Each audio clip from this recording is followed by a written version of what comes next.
গল্পটি শুরু হয় ভিয়েতনামের একটি বড় নদীর তীরে, যেখানে একটি লোমহর্ষক সত্য ঘটনা ঘটেছিল। রক্তাক্ত এক নারী তার বাহুতে একটি ছিন্ন ভিন্ন কাপড়ের পুতুল ধরে, তার মুখ বেয়ে কেবল একটি রক্তাক্ত অশ্রু অবিরাম গুড়িয়ে পড়ছিল।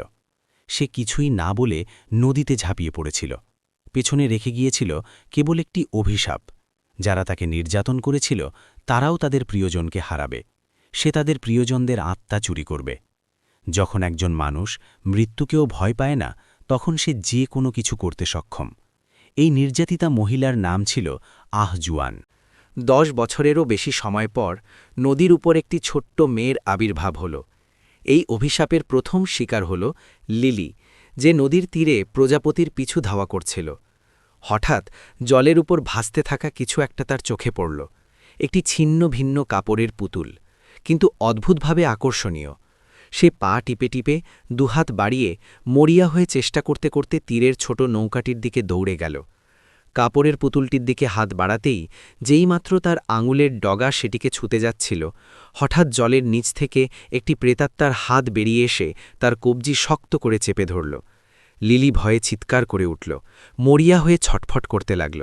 তারপর সে এবং কাপড়ের পুতুলটি নদী থেকে পুরোপুরি অদৃশ্য হয়ে গেল। রেখে গেল শুধু একটি খালি নৌকা আর এক ক্ষীণ বিষণ্ণ নারীর আর্তনাদ। তার পরিবার জানতে পারল যে তাদের সন্তান নিখোঁজ। প্রায় পাগলের মতো বাবা নদীর তীরে ছুটে গেলেন, কিন্তু দেখলেন জলের উপর একটি ছোট কাদামাখা জুতো ভাসছে। সেটি দেখে তিনি পুরোপুরি ভেঙে পড়লেন। জামা কাপড় খোলারও প্রয়োজন বোধ না করে বরফ শীতল জলে ঝাঁপিয়ে পড়লেন। মরিয়া হয়ে নিচের দিকে ডুব দিলেন। বাবার হতাশা কিংবা মায়ের সম্পূর্ণ ভেঙে পড়া কেউই তা বুঝতে পারল না। তিনি অঝরে কাঁদতে লাগলেন নদীর দিকে এবং তারপর তার অসহায় বড় মেয়ে জিয়াউইয়ার দিকে তাকিয়ে। তার সমস্ত দুঃখ আর হতাশা যেন উপচে পড়ল। লিলির আরও ভালো করে যত্ন না নেওয়ার জন্য তিনি জিয়াউইয়াকে তিরস্কার করলেন। জিয়াউইয়া সেখানে কাঁপতে কাঁপতে দাঁড়িয়ে রইল, একটি কথাও বলতে পারল না। অপরাধবোধ তার হৃদয়ে ভারী হয়ে চেপে বসেছিল, যেন তার দম বন্ধ হয়ে আসছিল। তার ইচ্ছে করছিল যদি সে নদীতে ঝাঁপিয়ে পড়ে তার বোনের জায়গা নিতে পারত। গ্রামবাসীরা সাহায্যের জন্য ছুটে এলো। নদীর তীরে বারবার খুঁজতে লাগল, এক ভুতুরে অদ্ভুত অনুসন্ধান। 5 দিন 5 রাত কেটে গেল, কিন্তু জীবন বা মৃত্যুর কোনো চিহ্নই পাওয়া গেল না। স্থানীয় ভিয়েতনামি প্রথা অনুযায়ী কোনো শিশু নিখোঁজ হওয়ার 7 দিন পর তবুও তাকে খুঁজে না পেয়ে তারা তার আত্মার জন্য একটি সমাধিসৌধ তৈরি করার সিদ্ধান্ত নিল। তার মৃত্যুর 7ম দিনে পরিবারটি আর অপেক্ষা করতে পারল না এবং নিজেদের শোক দমন করে লিলির দেহাবশেষ ছাড়াই তার অন্ত্যেষ্টিক্রিয়া সম্পন্ন করল। বাবা ছিলেন অস্বাভাবিকভাবে নীরব, মা কাঁদতে কাঁদতে জ্ঞান হারালেন, আর জিয়াউই মাথা নিচু করে রইল। তার হৃদয়ে আত্মধিক্কার ও অনুশোচনায় পূর্ণ ছিল, যা সে কখনো মুছে ফেলতে পারবে না। তারা ভেবেছিল এই অন্ত্যেষ্টিক্রিয়াই তাদের অষ্টের অবসান। আউয়েইয়ের ভালো বন্ধু গোপনে একটি অদ্ভুত টবে লাগানো গাছ নিয়ে এলো। এটি ছিল ভিয়েতনামের লোককথায় গভীরভাবে লুকানো এক অশুভ জাদু। কোনো জটিল আচারের প্রয়োজন ছিল না, কেবল প্রতিদিন এই টবে লাগানো গাছটিকে একটি ডিম নিবেদন করলেই সবচেয়ে অদ্ভুত ইচ্ছাও পূরণ হয়ে যেত। কেউ জানত না যে আউয়েই একসময় পাতালপুরীর এক ভয়ঙ্কর ও নির্মম ব্যক্তিত্ব ছিল।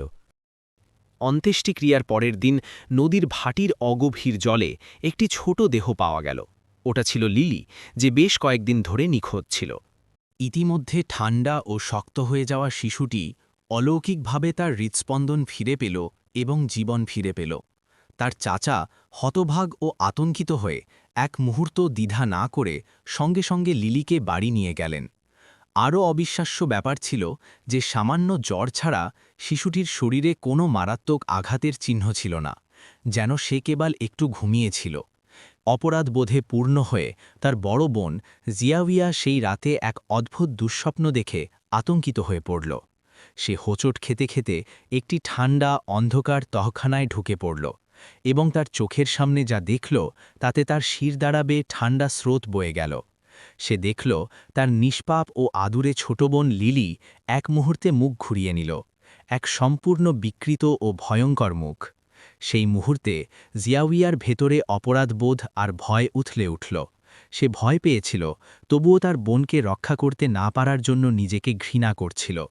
তার মা জিয়াউইয়ার অব্যক্ত আত্মধিক্কারের বিষয়টি বুঝতে পেরেছিলেন এবং তাকে তিরস্কার করেননি। একমাত্র যেই জিনিসটা কষ্ট দেয় তা হল লিলির ফিরে আসার যন্ত্রণা। সেটা তার বোন জিয়াউইয়ার মনের অপরাধবোধই হোক, কিংবা মেয়েকে হারানোর পর তার মায়ের হৃদয় বিদারক হতাশাই হোক। কিন্তু শীঘ্রই পরিবারটি ধীরে ধীরে লিলির মধ্যে কিছু অদ্ভুত জিনিস লক্ষ্য করতে শুরু করে। তার চেহারাটা এখনও একই রকম, কিন্তু তার চোখ, তার আভা সবকিছুই ইতোমধ্যে নীরবে বদলে গেছে। এমন নয় যে তারা বহুদিন ধরে মৃত এবং তারপর রহস্যজনকভাবে পুনর্জীবিত হওয়া একটি শিশুর আড়ালে লুকিয়ে থাকা ভয়ঙ্কর সত্যের কথা ভাবেনি। হঠাৎ লিলির শরীর থেকে অদ্ভুত সাদা ধোঁয়ার কুণ্ডলি উঠতে শুরু করে। তার গলায় হঠাৎ করেই পোড়া দাগ দেখা দিল, যা এক ভয়ঙ্কর নকশা তৈরি করছিল। কিন্তু তাকে আবার খুঁজে পাওয়ার আনন্দে তারা এতটাই মগ্ন ছিল যে এই অদ্ভুত দৃশ্যটিকে গুরুত্ব দেয়নি। সেই রাতে আরও ভয়ঙ্কর এক দৃশ্য উন্মোচিত হল। বাবা আওয়েই আতঙ্কিত হয়ে দেখলেন যে তার মেয়ের 2 পায়ের মাঝখান থেকে প্রচুর রক্তক্ষরণ হচ্ছে। কি ঘটেছে সে সম্পর্কে সম্পূর্ণ অজ্ঞ থেকে তিনি পাগলের মতো তাকে বাথটাবে নিয়ে গেলেন। লিলি নিশ্চল হয়ে রইল, তার চোখ দুটি ঘোলাটে, ছাদের কোণার দিকে একদৃষ্টে তাকিয়ে, যেন এক ভয়ঙ্কর অদৃশ্য সত্তা সেখানে দাঁড়িয়ে আছে। শীঘ্রই পরিবারটি এলাকার সবচেয়ে বিখ্যাত সামানিক মন্দিরে ছুটে গেল। তারা সবাই জানত যে লিলি ভূতে ধরা পড়েছে, কিন্তু শিশুটির মুখ ক্রমশ কালো হয়ে আসছিল। কয়েক মিনিটের মধ্যেই লিলির শরীর প্রচণ্ড ও অনিয়ন্ত্রিতভাবে ছটফট করতে শুরু করল, যেন তার ভেতরে কিছু একটা উন্মত্ত হয়ে উঠেছে। কয়েক মিনিট পর সে সম্পূর্ণ জ্ঞান হারাল। সামানটির মুখের ভাব আমূল বদলে গেল। এটা মোটেই কোনো অশুভ আত্মা ছিল না, এটা ছিল মৃত্যুকামী এক প্রতিহিংসাপরায়ণ প্রেতাত্মা। ভিয়েতনামে একটি ভয়ঙ্কর গুজব ছিল যে ভর করা মানে কেবল সাময়িকভাবে একটি শরীর ধার করা, আর শরীর ছিনতাই হল আত্মার সম্পূর্ণ বিনিময়। এই দুটি ছিল সম্পূর্ণ ভিন্ন। প্রেতাত্মার কবল থেকে লিলিকে ফিরিয়ে আনতে শুধু আচার অনুষ্ঠানই যথেষ্ট ছিল না, তার ক্ষোভ সম্পূর্ণরূপে দূর করার জন্য তাদের অবশ্যই তাকে ভর করা প্রেতাত্মার আসল দেহাবশেষ খুঁজে বের করতে হতো। তারা আরেকটুও দেরি করলে লিলির আত্মা ধীরে ধীরে গ্রাস হয়ে যাবে এবং তার শরীরটা প্রতিহিংসাপরায়ণ প্রেতাত্মা পুরোপুরি দখল করে নেবে। একবার এমনটা হয়ে গেলে তারা আর কখনোই আসল শিশুটিকে ফিরিয়ে আনতে পারবে না। নিজের মেয়েকে বাঁচানোর জন্য মরিয়া হয়ে আওয়েই যে কোনো কিছু করতে পারত এবং যে কোনো কিছু বিশ্বাস করতে রাজি ছিল। এক বন্ধুর দেওয়া এক অদ্ভুত প্রতিকারের পরামর্শ তার ধৈর্যের শেষ সীমা ছাড়িয়ে গেল। সে গোপনে নৈবেদ্যের ডিমগুলোকে আরও ভয়ঙ্কর এক জীবন্ত পশু বলি দিয়ে বদলে দিল, এই বিশ্বাসে যে সে তার মেয়েকে বাঁচাচ্ছে। জিয়াওয়াইয়া সবসময়ই অনুভব করত যে তার বোনের সাথে ঘটে চলা অদ্ভুত ঘটনাগুলো এতটাও সাধারণ নয়। সামানটির ব্যাখ্যা শোনার পর তার সন্দেহ আরও গভীর হল। সে গোপনে একা হাসপাতালে গেল এবং মামলার দায়িত্বে থাকা ফরেন্সিক ডাক্তারকে খুঁজে বের করল। জানা গেল যে যেখানে লিলিকে পাওয়া গিয়েছিল সেখানে পুলিশ আরও 2টি নারী লাশ খুঁজে পেয়েছিল। এই 2টি লাশের গলাতেই লিলির মতো একই রকম ভুতুরে নকশা ছিল। সেগুলো স্বাভাবিক দাগ ছিল না, শ্বাসরোধের চিহ্নও ছিল না, বরং ইচ্ছাকৃতভাবে রেখে যাওয়া একটি চিহ্ন। এই চিহ্নটি ছিল এক প্রতিহিংসাপরায়ণ ভূতের মারাত্মক চিহ্ন। জিয়াওয়াইয়া এক মুহূর্তও দেরি না করে সঙ্গে সঙ্গে সেই জায়গার দিকে রওনা দিল যেখানে লিলিকে পাওয়া গিয়েছিল, কুমির দ্বীপ। দ্বীপটি বড় ছিল না, কিন্তু এটি সর্বদা এক ভুতুড়ে আবহে ঢাকা থাকত, যা থেকে এক অবর্ণনীয় অদ্ভুতুড়ে ভাব ছড়িয়ে পড়ত। স্থানীয়রা অনবরত বলত যে দ্বীপটি মৃত্যুর অভিশাপে অভিশপ্ত। যেই এখানে পা রাখত তার সর্বনাশ হয়ে যেত। হঠাৎ তার পিছনে একটি মূর্তি নিঃশব্দে আবির্ভূত হল। সে ছিল আমেইয়ের মা। এতদিন ধরে মেয়েকে হারিয়ে সেই আকুতি তাকে এতটাই যন্ত্রণা দিচ্ছিল যে সে প্রায় হতবিহ্বল হয়ে পড়েছিল। জিয়াউইয়ার পিঠের দিকে তাকিয়ে তার চোখে হারিয়ে যাওয়া কিছু আবার খুঁজে পাওয়ার বিস্ময় ফুটে উঠল। সে তার সামনে থাকা মেয়েটিকে নিজের মেয়ে বলে ভুল করল, যার জন্য সে দিন রাত আকুল ছিল, যাকে নিয়ে সে স্বপ্ন দেখত। আমেইয়ের চোখে কোনো বিদ্বেষ ছিল না, ছিল কেবল আকুলতায় অবসন্ন এক মায়ের দৃষ্টি। সেই ক্ষণস্থায়ী কোমল মুহূর্তটা হারিয়ে গেল। সে জিয়াউইয়ার দিকে একদৃষ্টে তাকিয়ে রইল, যেন তার মেয়ের হত্যাকারী শত্রুর দিকে তাকিয়ে আছে। তার আবেগ পুরোপুরি ভেঙে পড়ল। সে পাগলের মতো টানতে ও চিৎকার করতে শুরু করল। জোর দিয়ে বলতে লাগল যে জিয়াউইয়াই আমেইয়ের হত্যাকারী। মেয়েকে হারানোর যন্ত্রণা তাকে ইতিমধ্যেই ভেঙে পড়ার দ্বারপ্রান্তে ঠেলে দিয়েছিল। এই মুহূর্তে যা অবশিষ্ট ছিল তা হল এক মরিয়া উন্মাদনা। বর্ণনার এই পর্যায়ে এসে আমি হঠাৎ এক তীব্র আবেগ অনুভব করলাম, এবং এই ভাবনাগুলো গভীরভাবে অনুরণিত হল। জীবনের যাত্রাপথে সেই সব বাধা, সেই সব বিশ্বাসঘাতকতা, সেই সব দুঃখ যা আমরা উপেক্ষা করি, আসলে এগুলো কিছুই না। কিন্তু গভীর রাতে মেইয়ানটি হঠাৎ একটি দুঃস্বপ্ন দেখে জেগে উঠলেন। তার তীক্ষ্ণ চিৎকার একটানা চলতেই থাকল। মেয়ের মর্মান্তিক মৃত্যুর দৃশ্যটি দিনরাত তাকে কুড়ে কুড়ে খাচ্ছিল। এমন এক দুঃস্বপ্নে পরিণত হয়েছিল যা থেকে তিনি আর কখনো জেগে উঠতে পারতেন না। কিন্তু ঠিক এই মুহূর্তে সে যে কোনো দুঃস্বপ্নের চেয়েও ভয়ঙ্কর কিছু একটা দেখল। ওটা ছিল প্রতিহিংসা পরায়ণ ভূত আহজোয়ান। আহজোয়ান খুব অল্প বয়সে তাকে অপহরণ করা হয়েছিল। সে অবিরাম উৎপীড়ন ও নির্যাতন সহ্য করেছিল, কিন্তু একদিনও মানুষের কষ্ট ভোগ করেনি।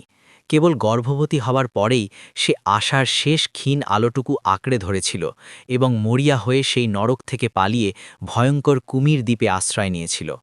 এই দ্বীপে যেখানে যাওয়ার সাহস কারও ছিল না, সেখানেই সে তার সন্তানের জন্ম দেয় এবং আমি এর সঙ্গে তার দেখা হয়, যার ভাগ্যও ছিল ঠিক ততটাই মর্মান্তিক। দুর্বৃত্তরা তাদের পথ অনুসরণ করে ক্রোকোডাইল আইল্যান্ডের সন্ধান পায়। একটি কথাও না বলে যেইমাত্র তারা আজওয়ানের কোল থেকে শিশুটিকে ছিনিয়ে নিতে যাচ্ছিল, আজওয়ান আর আমেই উন্মত্ত হয়ে উঠল। মরিয়া হয়ে তাদের থামানোর চেষ্টা করতে লাগল। ছোট্ট প্রাণটিকে রক্ষা করার জন্য নিজেদের শরীর দিয়ে একে অপরকে আড়াল করতে লাগল। কিন্তু এক বিশৃঙ্খল ধস্তাধস্তির পর আমেই রক্তের পুকুরে লুটিয়ে পড়ল, সঙ্গে সঙ্গে মারা গেল। আজওয়ান তার মেয়ের দিকে তাকিয়ে রইল, কিন্তু হাত বাড়িয়ে তাকে ধরে রাখার মতো শক্তিও তার ছিল না। সে অন্য সবার চেয়ে ভালো জানত যে তার মেয়ে চলে যাওয়ায় তার জন্য অপেক্ষা করছে সেই একই অন্তহীন যন্ত্রণা। সেই মুহূর্তে ঘৃণার দ্বারা মেইয়ের সমস্ত বিবেক চূর্ণ বিচূর্ণ হয়ে গেল।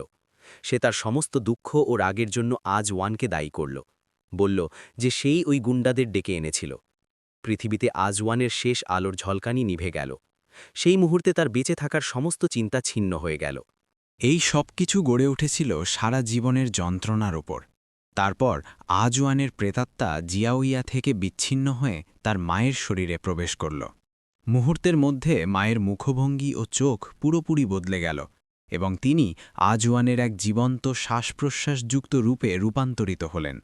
তবে নারী প্রেতাত্মাটি আর নিজেকে লুকিয়ে রাখল না, সরাসরি সকলের সামনে তার আসল রূপ প্রকাশ করে দিল।